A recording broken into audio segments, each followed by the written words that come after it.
it's evident why there's an advantage for an end user to be working with um, one service provider globally, and I can understand why a Tungsten or a Cooper or an Ariba would want to partner with a Sovos.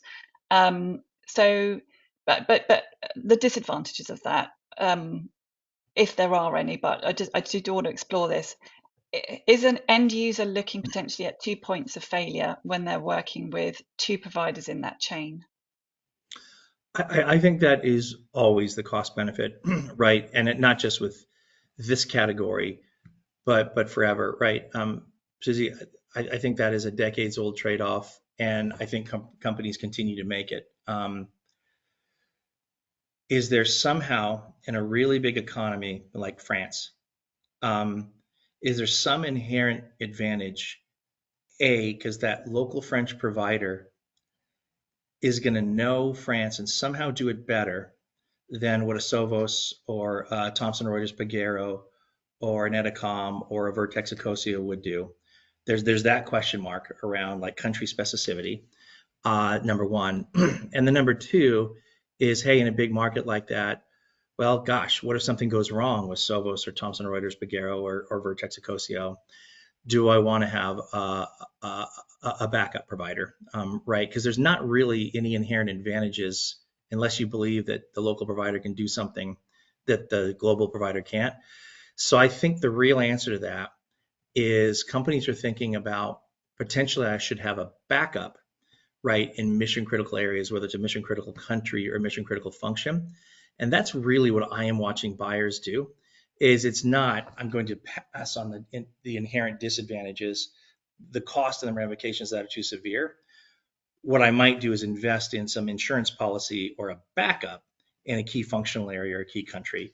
So that's still incremental investment, but it's incremental investment that doesn't blow up the single system of record value prop. And it's certainly way more cost and resources effective than splitting the whole thing and replicating it, two times. So again, a little subtle difference, Susie. I hope that Mhm. answer makes sense. Yeah, But it's no, more about adopting a backup than it is yeah, about not taking advantage of the platform approach. right, got you. Yeah. On the subject of your Sovos's highly acquisitive history, Hmm. um, which has given you great advantage, right? So you've got this It global has. reach. Yeah. Now I do want to just ask from a end user perspective, to what degree is the end user getting a standardized experience Oh, globally?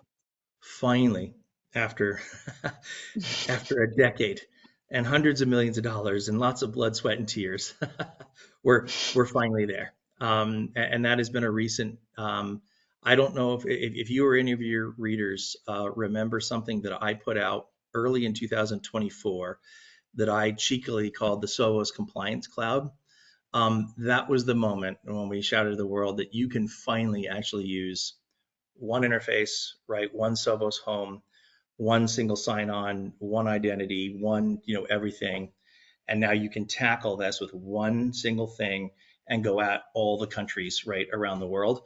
It took us over a decade to get there, but in early 2024 we got there finally. Yeah. So, and Okay. then again, we applaud some of our competitors that are making these acquisitions, right? Some of my biggest competitors have acquired e-invoicing competitors in the Nordics or in Austria or in India. They're absolutely doing the right thing because it's going to accelerate them, but they've got that blood, sweat, and tears and dozens of millions of dollars and years of hard integration and heavy lifting ahead of them. Whereas, thank gosh, we finally got that behind us. But that was a Okay. long, hard road.